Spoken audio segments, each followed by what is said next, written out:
Assalamualaikum warahmatullahi wabarakatuh. Perkenalkan nama saya Muhammad Raffi Rantisi dengan NIM 183220022. Kali ini saya akan mempresentasikan tugas besar mata kuliah Machine Learning lanjut yang berjudul Prediksi Spatiotemporal Progresi Glaukoma menggunakan arsitektur konvolusional LSTM dengan mekanisme atensi dan estimasi ketidakpastian. Sebagai latar belakang, glaukoma itu merupakan penyakit penyebab utama kebutaan permanen dan sangat krusial untuk bisa mengetahui akurasi dari prediksi laju kerusakannya. Nah, ada salah satu data yang bernama data Humphrey Visual Field yang menjadi gold standard, tapi masih memiliki variabilitas yang tinggi. Kemudian pola kerusakan yang terjadi juga tidak terjadi secara acak, namun mengikuti struktur mata yang cukup kompleks. Saat ini metode linear regression masih mengabaikan hubungan spasial antar penglihatan dan masih berasumsi bahwa progresi penyakit itu berjalan linear. Maka dari itu saya mengajukan solusi berupa deep learning yang menggunakan model konvolusional LSTM dengan mekanisme atensi atau CBAM untuk menangkap pola spasial dan pola temporal secara bersamaan. Dan model ini juga dilengkapi oleh uncertainty estimation untuk memberikan tingkat kepercayaan. Datasetnya bernama UWHVF atau University of Washington HVF. Kita langsung lihat saja datasetnya. Dataset ini merupakan dataset lapang pandang manusia. Jadi kita bisa melihat ya, ini dataset matriks berupa berukuran 8 kali 9. Jadi biasanya kalau misalnya glaukoma itu kita tinjau citra matanya, tapi ini adalah kita meninjau apa yang dilihat oleh matanya yang kemudian dikuantifikasi dalam bentuk matriks. Jadi kalau misalnya angkanya 0 ini artinya bagian mata di bagian situ, di bagian matriks ini, posisi itu dalam keadaan buta. Jadi semakin mendekati 0 atau di bawah 10 dB itu penglihatannya buruk sekali. Nah, semakin besar angkanya, penglihatannya semakin baik. Nah, nanti datasetnya itu juga berbentuk time series. Jadi satu pasien melakukan beberapa kali kunjungan, jadi satu pasien memiliki beberapa bentuk matriks seperti ini. Struktur datasetnya dalam format JSON berisi 3.871 pasien dan 14.117 sequence. Nanti inputnya berupa peta HVF 8 kali 9 dan peta umur 8 kali 9. Umur juga digunakan karena umur merupakan salah satu faktor dari glaukoma juga.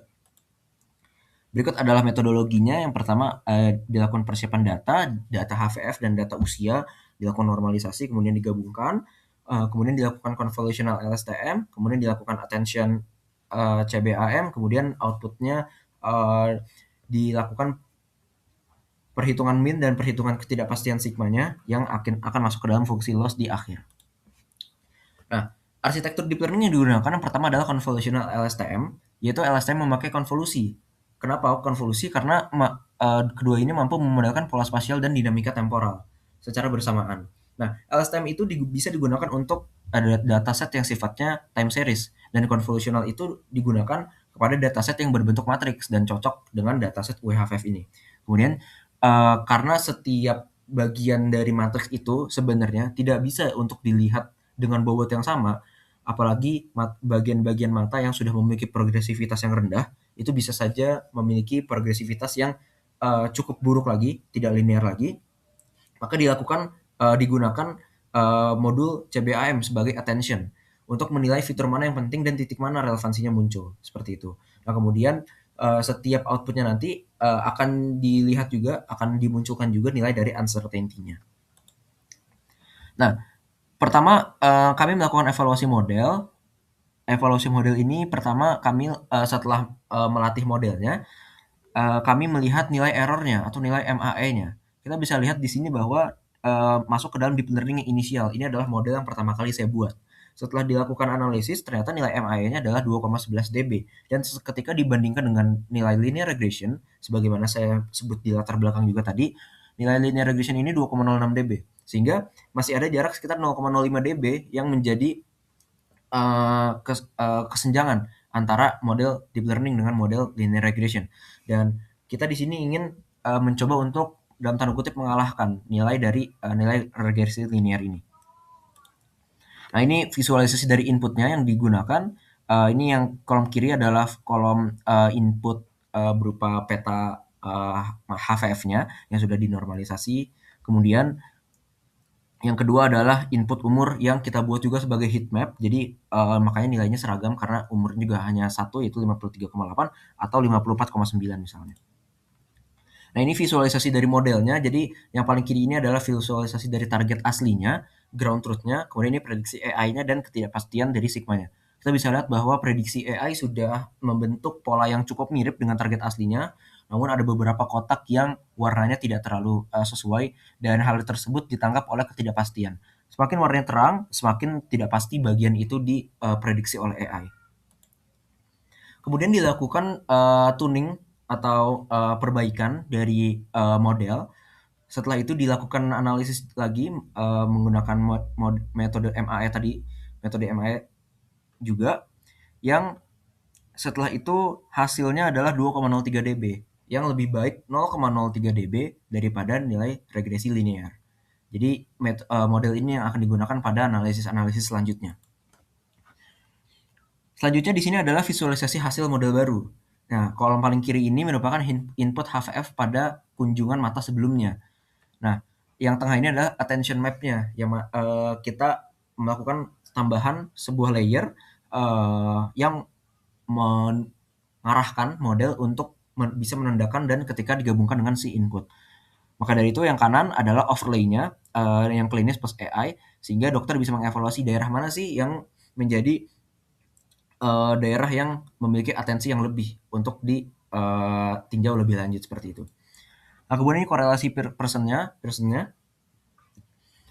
Analisis statistik menghasilkan Pearson R sama dengan 0,56 yang menunjukkan hasil yang positif sedang antara ketidakpastian dan error. Selanjutnya adalah ini tracking mata. Ini merupakan grafik yang menunjukkan perubahan sensitivitas mata pada titik retina, pada satu titik retina saja ya, di titik retina 4,4 pada kasus ini untuk pasien 11. Jadi kita bisa lihat bahwa yang biru, bulatan biru pertama ini adalah kunjungan pasien 2 kali sebelum kunjungan saat ini. Kalau yang tengah ini adalah kunjungan pasien sebelumnya dan ini prediksi si AI-nya. Jadi lingkaran hijau ini adalah kondisi asli target ketika dites pada hari itu, kemudian X itu adalah prediksi AI-nya. Nah, kita melakukan confidence interval sebesar 95% yang menjadi batas error si AI-nya. Apakah AI-nya masih menganalisis dengan baik atau tidak. Nah, ini laporan analisis pasien pada sampel pasien 1778, kita bisa lihat bahwa dari prediksi ketidakpastian sigmanya itu memiliki average sigma sebesar 5,09 dB yang cukup tinggi, 2 kali lipat dari nilai MAE yang menjadi rata-ratanya seperti itu. Nah, kita bisa lihat di sini dari target asli dan prediksi AI ada sedikit banyak perbedaan-perbedaan warna pada matriks-matriksnya, dan di sini kita bisa lihat bahwa semakin terang warnanya itu semakin tidak pasti. Dan kita lihat di tracking pixelnya, ini kita bisa lihat bahwa bulatan hijau ini tidak sama dengan nilai X ini atau agak jauh walaupun masih di dalam 95% interval. Nah, kita bisa lihat selanjutnya di pasien sampel berikutnya. Di sini average sigmanya hanya 1,95 dB. Kita bisa lihat bahwa di sini warnanya masih cukup seragam, kebanyakan berwarna ungu, artinya ketidakpastiannya rendah. Namun ada satu titik kita bisa lihat bahwa di target asli tidak diabu-abukan, namun di prediksi AI diabu-abukan, sehingga bagian tersebut memiliki ketidakpastian yang cukup tinggi, seperti itu. Nah, ini tracking pixelnya juga, kita bisa lihat bahwa modelnya ngeprediksi lebih detail dan lebih mendekati ya daripada model yang daripada pasien yang sebelumnya. Nah, ini juga sama, jadi ini target aslinya, kemudian ini prediksi AI-nya. Kita bisa lihat bahwa di sebelah kotak hitam ini, di bagian kotak hitam yang tengah ini, ada nilai ketidakpastian yang warnanya lebih kuning. Karena kalau kita bandingkan dengan target asli dan prediksi AI, itu ada sedikit kesenjangan ya dari warnanya. Kemudian, tapi kalau misalnya kita lihat di tracking pixelnya, ini masih sama bentuknya, sedikit melenceng, tapi masih sangat dekat ya, sehingga ini masih sangat baik hasilnya. Maka kesimpulannya adalah model convolutional LSTM dan CBAM terbukti mengungguli baseline. Yang kedua, prediksi probabilistik itu terbukti akurat dan terukur. Kemudian yang ketiga, model dapat dijelaskan melalui attention dan visualisasi spasial yang tadi ditunjukkan. Berikut adalah referensi yang saya gunakan. Terima kasih banyak. Wassalamualaikum warahmatullahi wabarakatuh.